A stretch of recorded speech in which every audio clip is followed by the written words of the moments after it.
It is very nice to be back in the Monterey Bay region, working, of course, with NBEP. Great group.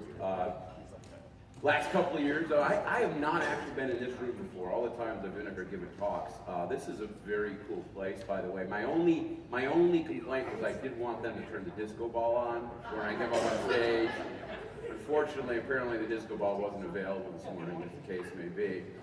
Now it's funny because it's been a year since I've been here, and in some ways it feels like it was yesterday I was here, and in other ways it feels like forever ago, because a year ago, wow, were we in a different place as a nation, and of course we know that there was a very large thing that occurred between last year and this year, and that of course was our presidential election. Now, I want to start out today with a little bit of a broad overview about how I forecast. And how anybody forecasts really. When you're thinking about the economy, you're thinking what's coming down the pike, whether it's the next year or the next 10 years, I'd say there's three major drivers. There's the trends, the current trends, and the current trends are important because current trends give you a very good sense of what's going to be happening over the next 6 months. There's a lot of momentum in the economy, we say, and as such, understanding the current trends is very important just for a basic planning purpose. But trends themselves can be a little bit unreliable, particularly when those trends are built on very faulty fundamentals. I made a name for myself back in about 2006, talking about the massive real estate bubble and the fact that it was going to land us in a big downturn, which of course, unfortunately turned out to be true in 2008 and 2009. It wasn't on the basis of the trends. The economy in 2005 looked great. The problem was the fundamentals were lousy. The things that were going on were clearly not sustainable, and that was always going to end in heartache. Then last but not least, there is the conversation about policy. And policy, of course, has a lot to do with the kind of things the government is or is not doing, laws they are or not passing. And policy, of course, is a critical issue as well from a long-run perspective. Now, if you have been to the last couple of talks, you realize that I have been mainly focusing on trends and fundamentals because, candidly, there hasn't been a lot to talk about from a policy perspective. After all, we've had 8 years of consistent policy, and even last year when I was with you, I was kind of working with the pollsters and assuming that we would see, yet again, 4 more years of very similar policy, not to mention, of course, gridlock in Washington, D.C. as a result of split government. And that all came to a shrieking halt on November 8th of last year, when, of course, a surprise, Trump actually snuck out an electoral college win. And November 9th, I woke up to a whole new reality, one I really hadn't been expecting, but of course, with the benefit of hindsight, it's one of these things where I should have been expecting it. Now, I have been asked numerous times, what does it mean for the economy? What does the election of Trump mean for the economy? And what does it mean for our forecast? And I've said over and over again, and this is the honest to God truth, the election of Trump to the presidency of the United States has dramatically changed our forecast. We're just not sure how yet. And of course, that all boils down to the policy conversation. When Trump came into office, he had what I would call a charitably loose set of policy priorities. I say loose, not because he didn't have distinct priorities, but how he was going to accomplish them and the underlying details, of course, were nowhere in sight. We are now over 100 days into this particular administration, and I would like to tell you that the uncertainty regarding those policies has gotten less, that we have a little more clarity now. The answer is it hasn't. In fact, I would argue today the policy uncertainties of the Trump administration are as opaque as they were 3 to 4 months ago, because so many things are moving at once, and because of the politics of Washington, D.C., you've just not seen things occur with any kind of rapidity. And the net result of which, while I understand that policy is going to be a critical part of the conversation of what happens in our economy next, unfortunately, I don't have the clarity of what those policies are going to be. So our point forecast, that is to say what we see from terms of overall economic growth, is still roughly in the same place as it was last year. But the uncertainty around that particular point is much broader. Uncertainty, policy uncertainty continues to be what I would call the watchword of the day. Now, what I'm going to do today is talk, of course, again about trends and some fundamentals, and I'm going to tip into a few policy arenas. We don't have a lot of time, and I do want to get to Q&A to find out what's on your mind, so I'm going to move a little bit quickly. But the big overview is this. First of all, why? Why the victory? And last year we talked a little bit about this. I don't call this the anger of the electorate the way the press does. When I think about the Trump victory, I call it the victory of miserableism. Remember, miserableism is a philosophy of pessimism, and while that is always an element of political debates, as the case may be, I don't think we've ever seen such a miserableistic campaign as the one that occurred in November. And it wasn't just, of course, Donald Trump, whose slogan was, make America great again. Bernie Sanders on the other side of the political fence, if you will, was just as bad at painting an incredibly grim picture of where our nation was. Incomes are flat, crushing burden of affordable care, secular stagnation, excessive taxes and regulations, bad, slow business investment, our manufacturing output decimated by trade, energy sector hurt by regulations, immigrants stealing U.S. jobs, and across the Midwest, there are millions of blue-collar workers roaming the plains like the herds of buffalo of yesteryear, desperately searching for a manufacturing job, right? I mean, this is the kind of rhetoric that came out of this election. And candidly, this incredibly negative picture has almost become, if you will, a fixture of the constant discussions regarding our economy today. Unfortunately, those conversations, that picture of the U.S. economy is completely out of whack with the reality of the U.S. economy, which is things aren't that bad. In fact, they're pretty okay. Not fantastic. I wouldn't argue our economy's on fire right now, but the basics are simple. The U.S. economy's growing, not as fast as we'd like, but still in the 2 to 2.5% range, slow but steady. Fundamentals are fine. Unlike 2005, we were growing faster on lousy fundamentals. Today, we're growing a little slower, but the fundamentals are very good. One of the things I've been hearing all of a sudden in the press has been this comment. Well, we're in the 7th year of this particular economic expansion, or entering into the 8th year, and your average expansion is only about 8 years long. So therefore, any minute now we're going to have a recession. Have you heard this sort of conversation? As if somehow or other economic expansions are like people. They're born, they grow up, they're young and healthy, and then they're not so healthy but smart and savvy, and then they get crotchety and smell funny and die. Doesn't work like that. Every expansion is permanent until it is whacked by a negative shock sufficient enough to push us into a downturn. Where is the negative shock going to come from? Anybody who thinks there's going to be a recession, that is the question you have to ask them. Why? From where? What's the problem? I look across the economy today, I don't see any problems. Real incomes, they have been rising. Well-being of Americans, even more so. I like to point out, for all our hand-wringing and feeling sorry for ourselves, the U.S. is home to about 5% of the world's population. And yet we consume 20% of world output. We're the biggest group of spoiled brats on the planet. And just once, I'd like to hear a presidential candidate point that out to us when we're in the midst of this big wine fest, as the case may be. Labor markets, they're not loose. There aren't millions of dispossessed workers. Totally false. Our labor markets are tight. Inflation's low. Interest rates are low. Business investment is solid and profits are high. Manufacturing, thank you, doing just fine.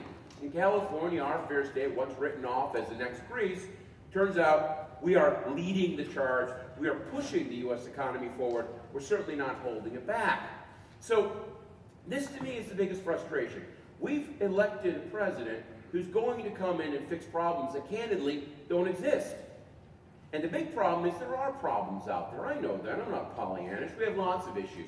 Some of the slow growth is due to this ridiculous partisan gridlock we're dealing with and these self-inflicted wounds. We have an aging population. State and local budgets are stressed despite 8 years of government revenue growth. Of course, that has a lot to do with underfunded pensions and entitlements, an underperforming housing market, growing wealth inequality. We haven't seen labor dislocation. Wait until every car and truck is driven by a computer rather than a person. Then we're going to start seeing potential issues in our labor markets in the future. But the thing that scares me of course, again, goes back to this idea that we're talking about problems that don't exist and ignoring the problems that do. And that is always a dangerous place to be as an economy. It's always a dangerous place to be. Now, where does this all come from? I'll start with GDP. You probably heard we had a weak first quarter, 0.7%, and I know a lot of people are getting a little fussy about that. I wouldn't put too much stock on it.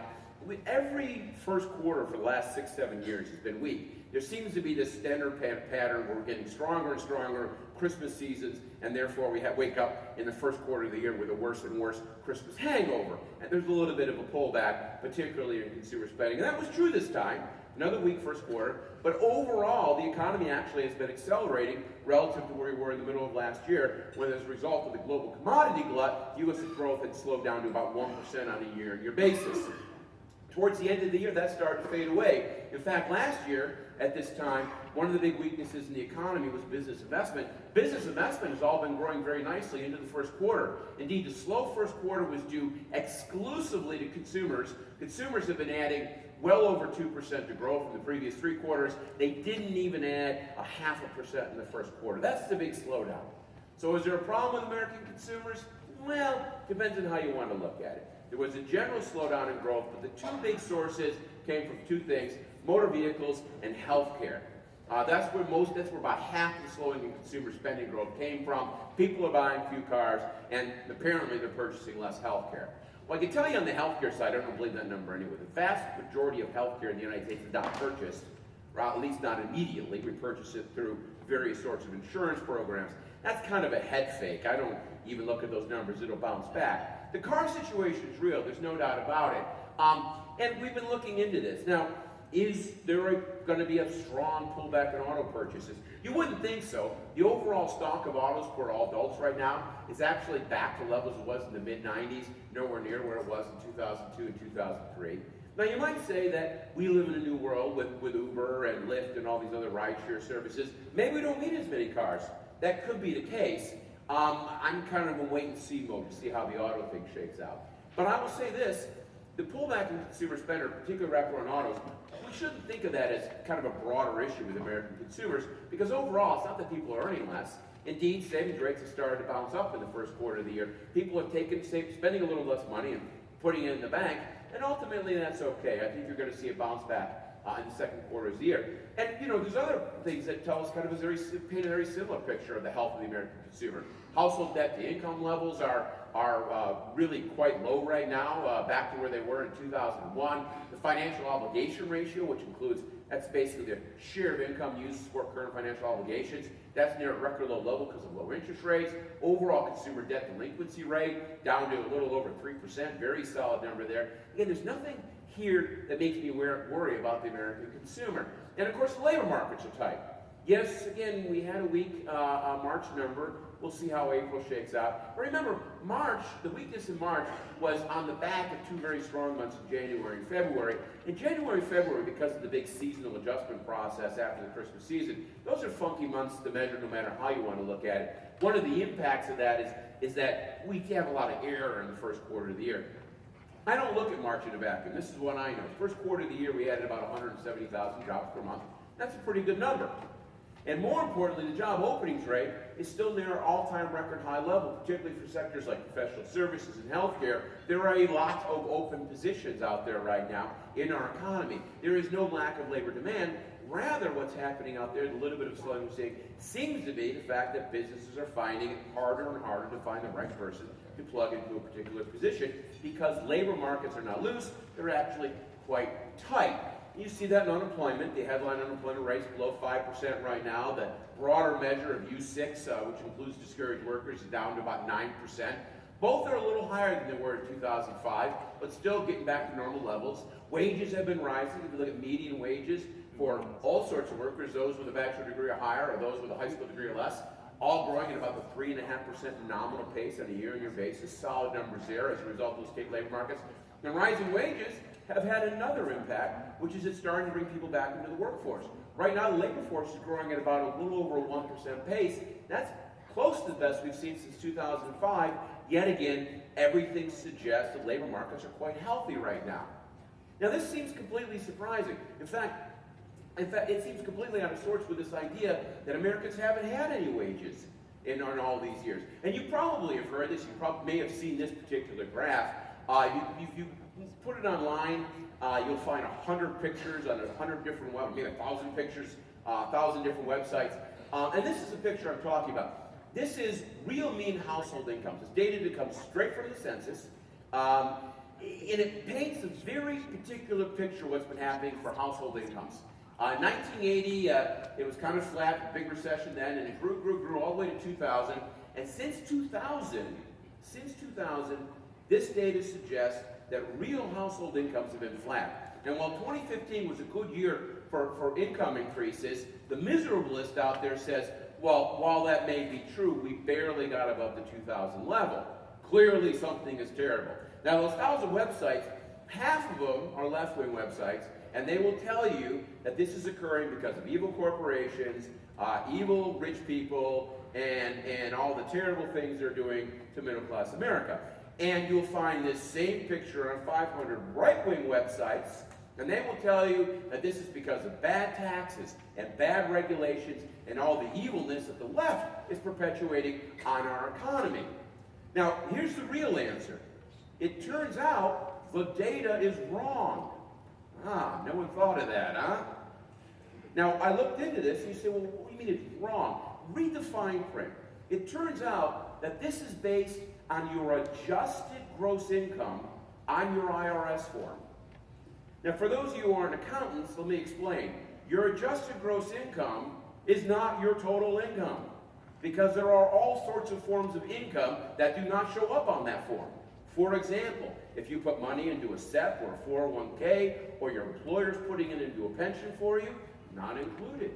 Healthcare, if it's government provided or employer provided, not included on that form. Doesn't include Social Security, which is pretty important given all the people who are starting to retire. I can go through a litany of forms of income that don't show up on here. So therefore, this data doesn't really give a complete picture. Do we have one? We do. The BEA has a whole other source of data on overall incomes, and you can divide that by the house, and that includes by house number of households, and that includes all forms of income as the case may be. What does that look like? How does that stack up? It looks like this. Oops. Turns out incomes haven't been flat for 15 years. They rose. They went a little flat through the Great Recession, and now they're starting to grow again. And your average household in America right now is earning almost $100,000. Now, this isn't bad. This is fine. Indeed, even this doesn't actually get to the core of the matter. Who's heard this statement in the news? Millennials will be the first generation to have a worse standard of living than their parents. Raise your hand if you've heard that. Does anybody in this room actually believe that total nonsense? I mean, we pick up the paper and millennials are the most spoiled generation ever in the history of the United States of America. And the millennials here, you are. And this idea you're sitting around thinking your parents had a better standard of living than you, let me give you a few factoids about how things are better in your world than they are in mine. Let's talk about communications, okay? I have a 1-year-old now, right? Grandma lives in Japan. 30 years ago, if Grandma wanted to know how her grandson was doing, she'd make a phone call, and it'd be like this: "Hey, how's he doing? He's still alive. Great, love you." Click. That would be $25. Today, what phone? She has an iPad. We have an iPad. We FaceTime, and she plays with her grandson for an hour for free. By the way, mine better off. GDP went down. See my point? The numbers aren't being included. Medical care. We have pills for everything. Forget the cost. We have pills for everything. They do knee replacements like they're putting in a new 2x4. You know, next move, go run. You know, next another knee replacement, right? Entertainment options. When I was a kid, millennials, I had 4 television stations. No VCR, none of that stuff. We had 4 entertainment options, period, okay? Transportation, cars are so much better today. Shopping, product quality, food quality. When I was a kid, you know, You had strawberries, fresh strawberries, about a month a year. And the rest of the year, if you wanted strawberries, you were eating jam, okay? Today we walk in and we complain in November, oh, these strawberries are lousy. Access to information like never before. No one has dictionaries anymore. Environmental conditions. How much cleaner is the water in the air than it was 30 years ago? Legal marijuana. Done.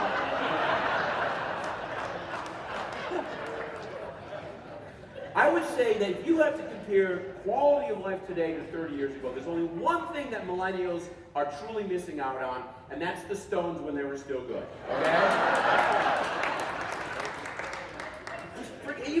Even blue-collar blues. Every time I pick up a paper, there's some story about some terrible town in Kentucky, and everybody's on drugs and dying early, and you paint this incredibly horrible picture. But look, and every miserableist, as soon as you push on this labor market stuff, they immediately go back to labor participation rates. Oh, that's all well and good, but you know, back in 2000, 67% of adults were in the labor force, and today it's only 63%. So how do you explain that, Mr. Optimist? And the answer is, this was predicted in 1980. This is not unexpected. This is not about a lack of labor demand. It is about the fact that we have an aging workforce because boomers are moving in to the later years where there's a natural diminishment in participation rates. Now, mind you, if you look in there is some swirl. There's no doubt about it. We played a little game. We went back to 2000. We took participation rates, but very importantly, took it on the basis of your education, your age, and your gender. And we applied that to 2015 adult population. And interestingly enough, the labor force didn't become larger with those higher participation rates. It became smaller because of demographic shifts within the economy. Now, when you start digging in, what do you find? Yes, there is a blue-collar problem. For blue-collar workers younger than 55, 2.5 million of them are on the outside looking in relative to old participation rates. And that's an issue. It's about 1% of the overall population, something we have to focus on as a nation. But there's 3.5 million people in the workforce who... What's that? I don't have 5 minutes. You got to be kidding me. I'm nowhere near the end of the station. That's not going to happen. So I will go quicker, but that's not going to happen. I apologize. We got going late, but I got a lot of material there. Wow. I will go quicker, though. I promise. I'm not going to try to screw up the whole morning here.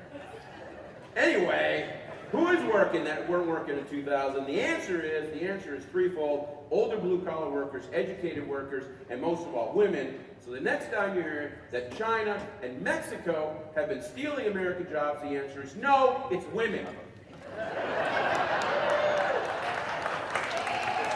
Just to be clear, industrial production growth up 1% again. ISM indices picking up. That's towards the end of the year. And again, exports are starting to grow. Mining's moving. Corporate profits are up. Everything shows us gathering momentum as we come into the year. Manufacturing output today has been growing lockstep with GDP. A big shift. We don't produce the low-end stuff like apparel and textiles, which is just fine. We've created a myth of a good blue-collar manufacturing job. That doesn't exist in apparel. It doesn't exist in textiles. It did exist in the auto industry. That job was replaced by a machine.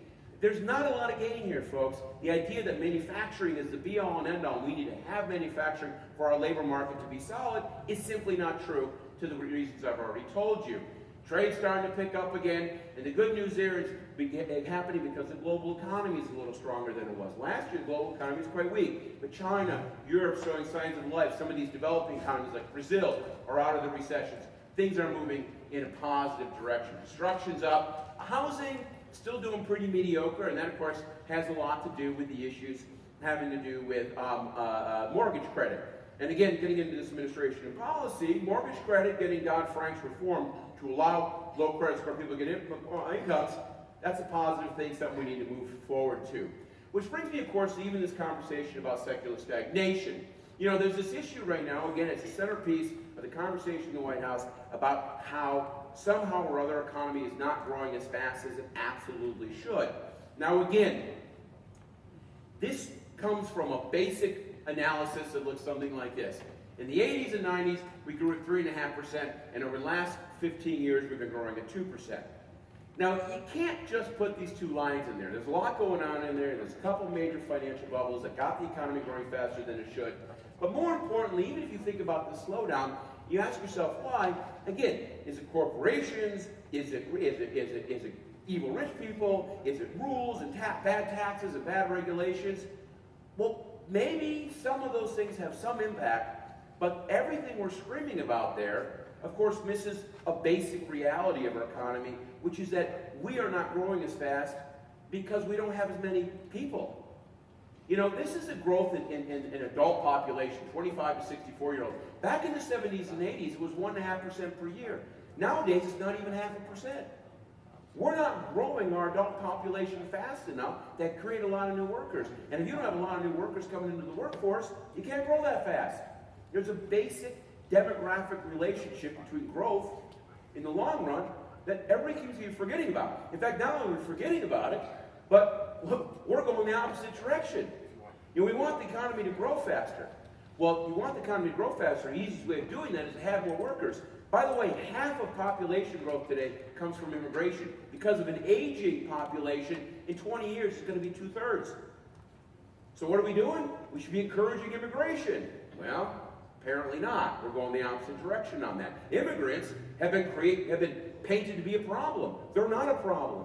Immigrants are a solution, not a problem. And the idea of closing down immigration is terrible for the long run and the short run of our economy. And that's, of course, true here in California. It's true here in the Monterey Bay region more than any place else. Not just for the high-skilled workers with H-1B visas, but, of course, the people who go out there and work on these farms on an annual basis. This is a big deal. We need more immigration, not less. We're going the wrong way. Now, of course, right now, there's some big conversations going on. As you know, there's going to be a vote today about the health care. Health care is interesting. 50 times they voted to get rid of Obamacare, and of course, all 50 times Obama nicely vetoed it, made it simple. It's easy to take a stand when you know you're not going to be held to that particular stand. But of course, now we have a new administration. They have the ability to get rid of Obamacare, and they've run into a tragic reality of health care, which is no one wants to own it.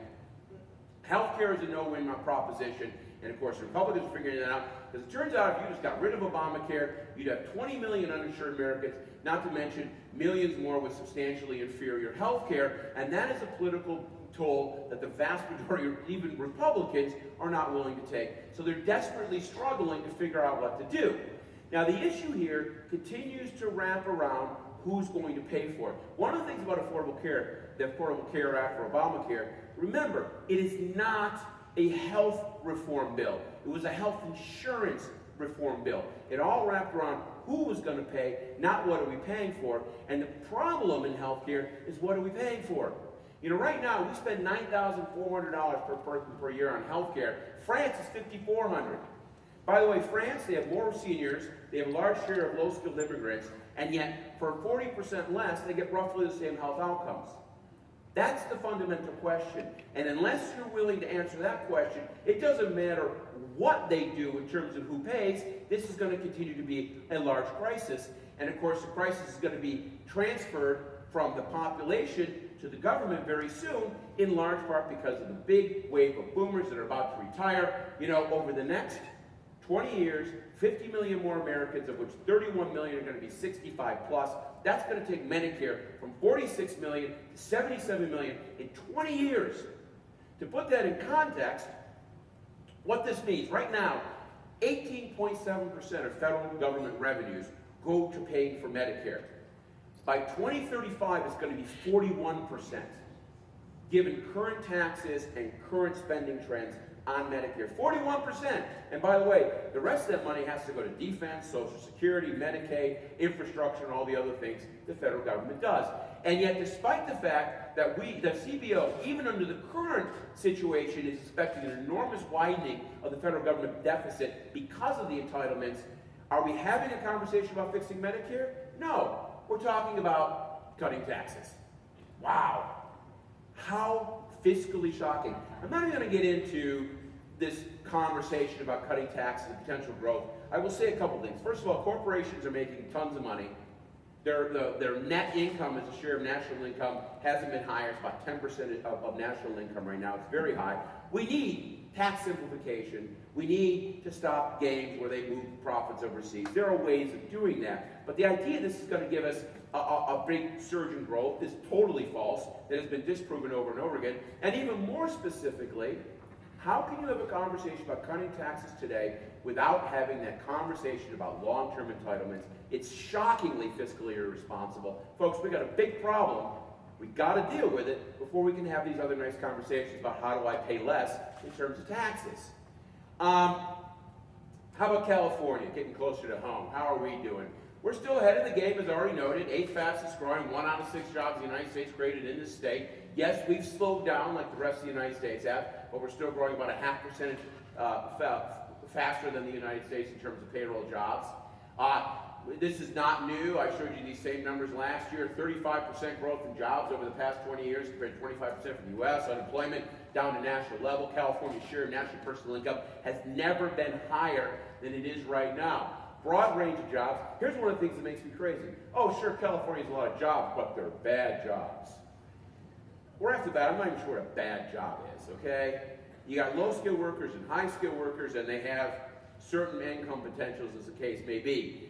I don't get this idea that some jobs are bad and some are good. I think kind of misinterprets what a labor market is. But more importantly, it's not true.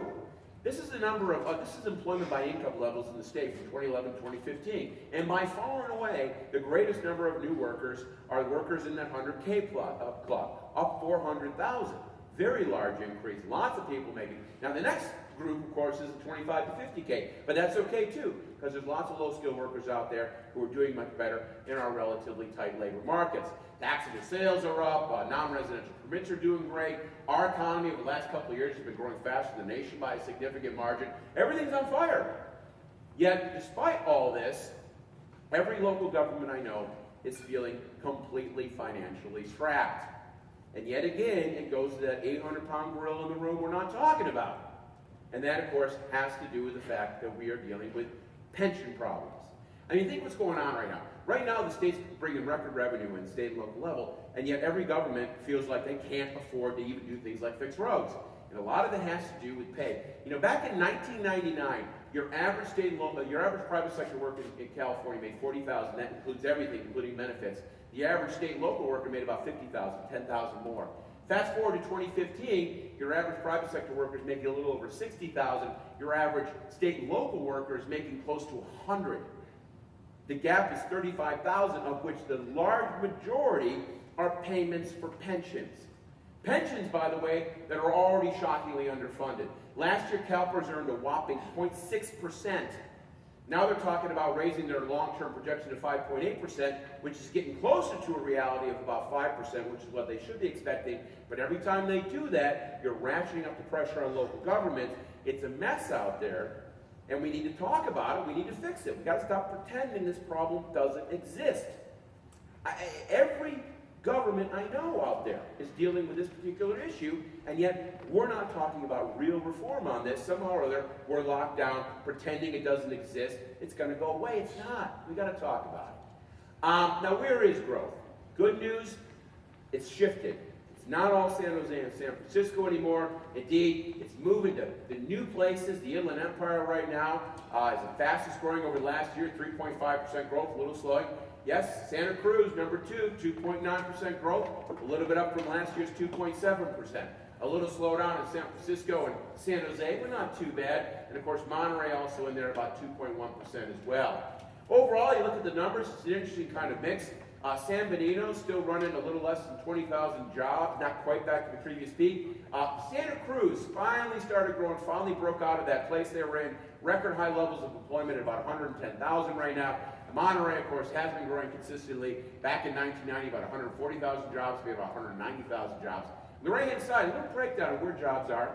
And candidly, most of the jobs in the area are not in these kind of external sectors you would like to think about. For example, in Santa Cruz, over time, the biggest shift has been towards leisure and hospitality. That's a little of the tourism good there. But education and health has been a big source as well. And, of course, a little bit of government jobs.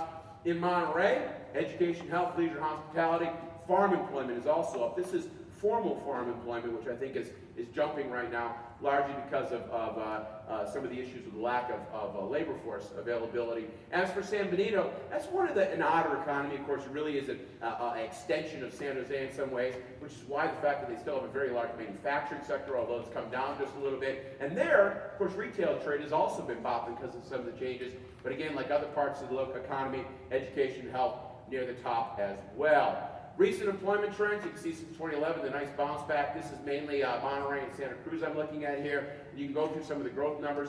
Really solid numbers across the board. Manufacturing's a little weak. That's true in a lot of parts of the state, as the case may be. But nevertheless, it's not that there's a lack of opportunities. Unemployment in both counties right now running about 7%. A little bit higher in San Benito, about 7.2%. But really, for the most part, falling in all these different places. Incomes have been rising, particularly over the last year or so. Average payroll incomes are finally starting to accelerate, grow a little bit faster. That has to do with tight labor markets. That's good for the local economy. Solid numbers there. Taxable sales continue to move forward as well, particularly in a place like Monterey County, for example, over 20% higher than it was back at the peak before the Great Recession. Lots of spending going on in the local community. Nevertheless, we're not getting enough money in to fix our roads, as the case may be. Tourism's doing well. Hotels are busy. We're talking about how the new hotels coming online. People are traveling. They want to do these things.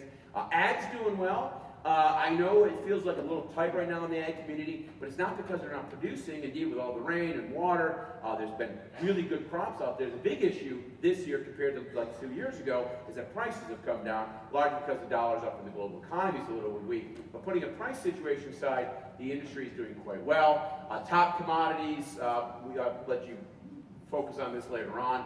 Manufacturing, has come down since 2001. This is Monterey County, but it has been at least flat, as the case may be. Some of the bigger sectors, of course, food manufacturing, beverage manufacturing, bakeries, various sorts of foodstuffs are there. Some of the new stuff in the region, of course, a little bit of electronic instrument manufacturing and some converted paper. As for Santa Cruz itself, very similar sort of things. Although here, of course, you do see some jobs in semiconductors and a little bit in machine shops, and the machine shops seem to be going up right now. A little bit of data on tech as well, because I know there's some interest here. There are definitely some good tech. You look at architecture and establishments, for example, in engineering and architecture. That's one of the biggest sectors. You got computer system design. Still a little flat right now, but moving forward. Same thing in terms of Santa Cruz tech.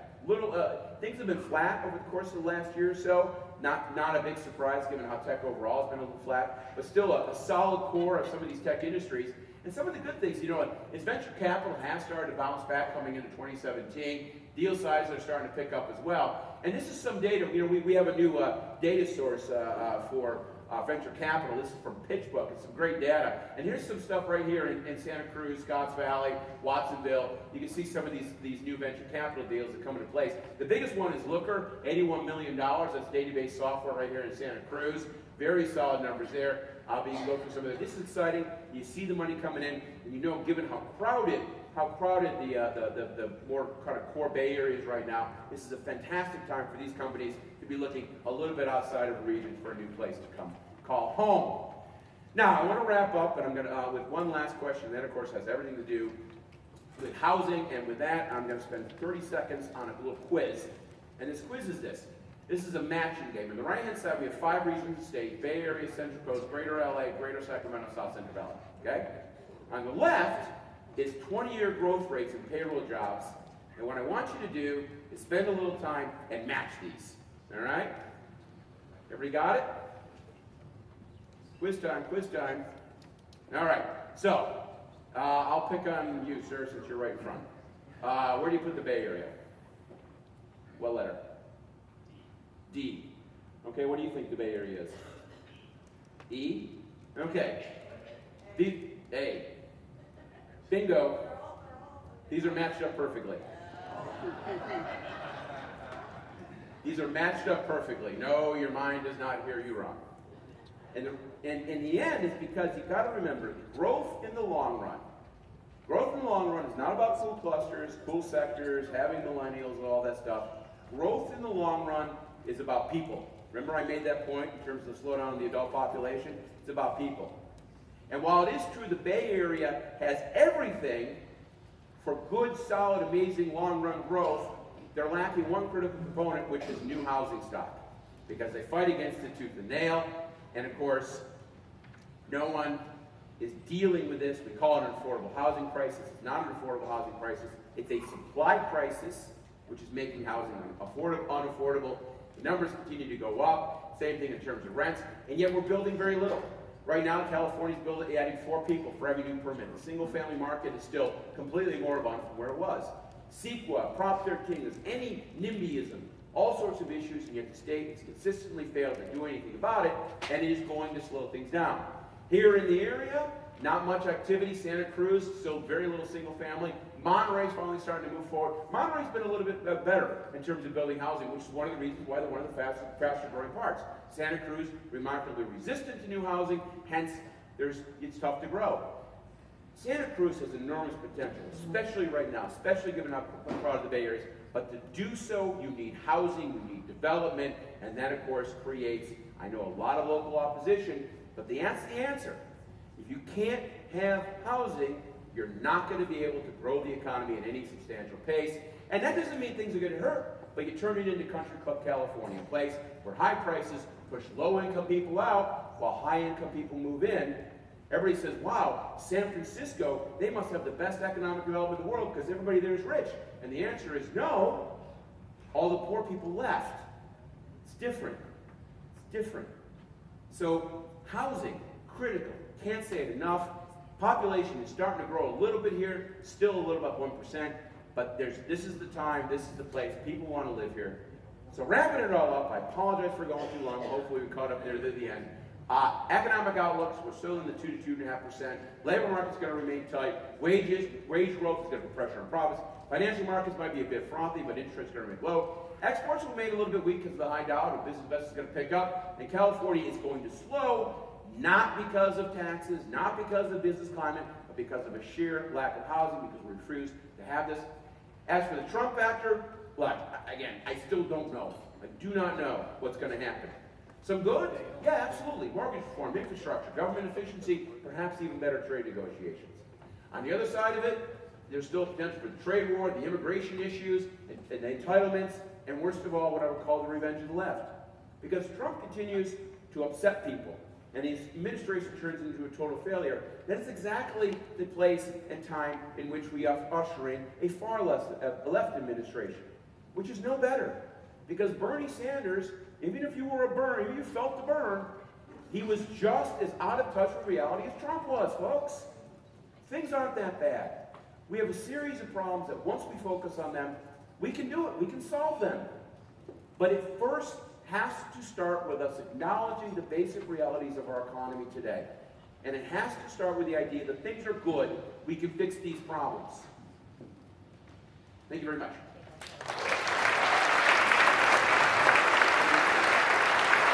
Okay.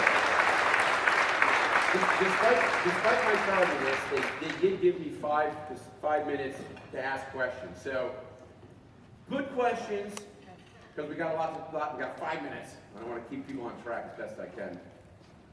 On average, 27% of income is spent on housing. It's a regressive tax, where at lower incomes, it's more than half. The banks are not creating these mortgages out of their own pockets, and we know they're not taking them out of long-term savings. It's not a wonderful life, or otherwise CalPERS would be getting more you than have a question? a percentage. Why are we letting them get away with this if we had public banks, especially capitalized with the Social Security Trust Fund?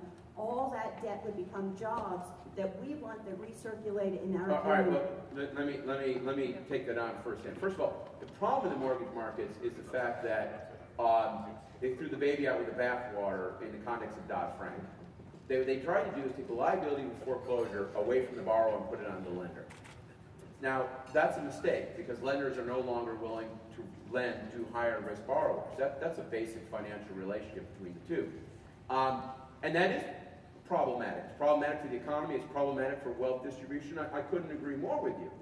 But the idea here is to recreate what I would call the existing subprime markets that were very active back in the day. My father bought his first house with a subprime mortgage. There's nothing wrong with a subprime mortgage. It was how they were abused by the subprime mortgage industry and the big investment banks. That was the problem. But again, like so much of what's going on in our economy today, rather than having a balanced, rational discussion about what went wrong and how to fix it, instead we went on a partisan witch hunt. In that case, it was led by Liz Warren, who has this idea that every lender is evil and every borrower is an innocent victim, which is just not true, nor is it what happened in 2004, 5, and 6, when there were millions of households committing fraud by lying about their income on their mortgage application. So there is a way in the middle to find this, and candidly, I mean, you got to get away from this idea that lenders are evil. They're people, they're businesses, just like you and I are trying to do on a day-to-day basis, and they're responding to the incentives that we give them. There's ways of doing this, but we don't have to go there by saying we're going to force you to do this. Rather, we have to create the proper market incentives to make it happen. Another question. Yes, sir. Charts you showed that Monterey was doing better than Santa Cruz. Yeah. The problem with Santa Cruz is there's short land compared to a large land mass in Monterey available for development. All right. So the How do you address that? yeah, the question, the argument is that there's a shortage of land in Santa Cruz. Really? I didn't see it. I walked around last night and I went, wow, this is a low-density place. I live in LA, which, by the way, is a low-density place. Go look at San Francisco. Look, you can build more and preserve hillsides. The answer is densification. The answer is creating a situation by which you can take the existing infrastructure and build more within it. There's plenty of space here. There's plenty of land. It's just a function of understanding that this idea of you're going to do this suburban land doesn't exist. And you can do it and be smart about it. You know, you got to find areas where you're going to do this densification. So there's lots of it. There's lots of it. No worries on that front. Yes?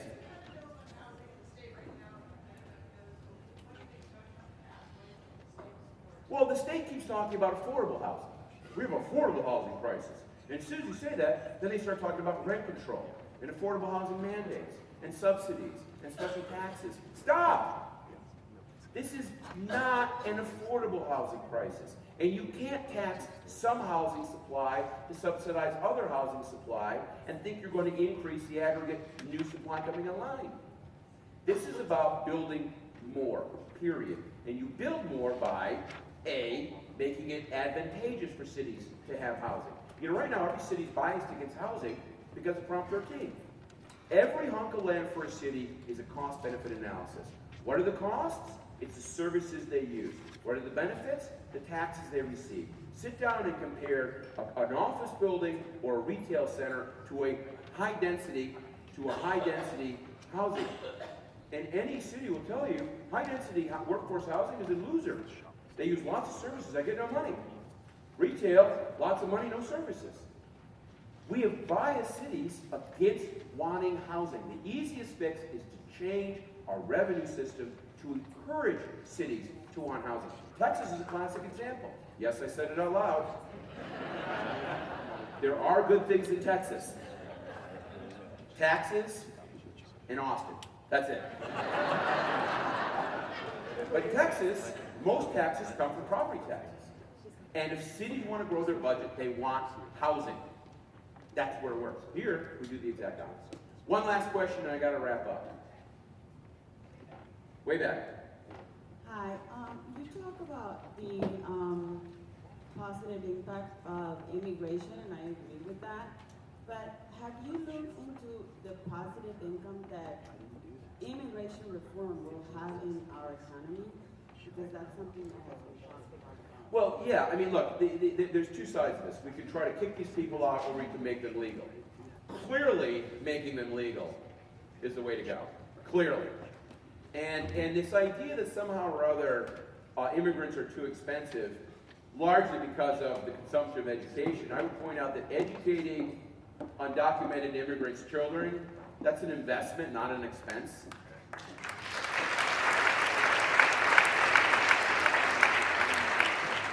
But that attitude doesn't go far in D.C. It doesn't go far with a lot of these red states because, for the most part, they're not used to it. Look, 27% of Californians are born overseas. That is enormous. You go to, Tennessee or Wisconsin, it's like 4%. So for them, this is a more existential threat than it is to us here in California, where we're used to this kind of diversity. I don't know what's going to happen on that front. But it worries me, I know that, and I get very frustrated that the conversation about immigration is so off basis from short and long run economic priorities for our nation. I don't know how to change that. In fact, I don't know how to change a lot of this conversation. I can tell you the truthful numbers, but unfortunately, you know, and I'll end on this. You know, my father, bless his 81-year-old Fox News watching soul,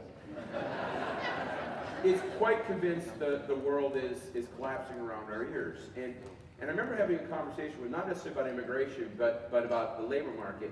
And, you know, he talked about how terrible things were. I go, they're not. And he said, yeah, they are. And I'm like, oh, Dad, what do I do? Well, you're an economist. What the hell do I study, Dad? And he said to me, in all nice, well, I think you've been a little misguided because you live in California. So I said to him, I said, look, you know, I have a PhD, I study this stuff, I know everything there is to know about these numbers. You ask me any question you want, anything you've heard on Fox News, I will explain it to you. And I walked through all the stuff, plus a bunch more, and at the end, I answered every one of his questions and more or less laid out a logical, cogent reason why labor markets are tight and solid, and the economy's doing fine, despite all these other issues. And he sat there and he nodded and he acknowledged I had answered all his questions and everything sounded logical, and deep down inside, he still didn't believe me. And I don't know how to change that. I don't. And I wish I did, because we have to start acknowledging that there's no such thing as an alternative fact. There's just a fact. Simple as that. Thank you very much, everyone.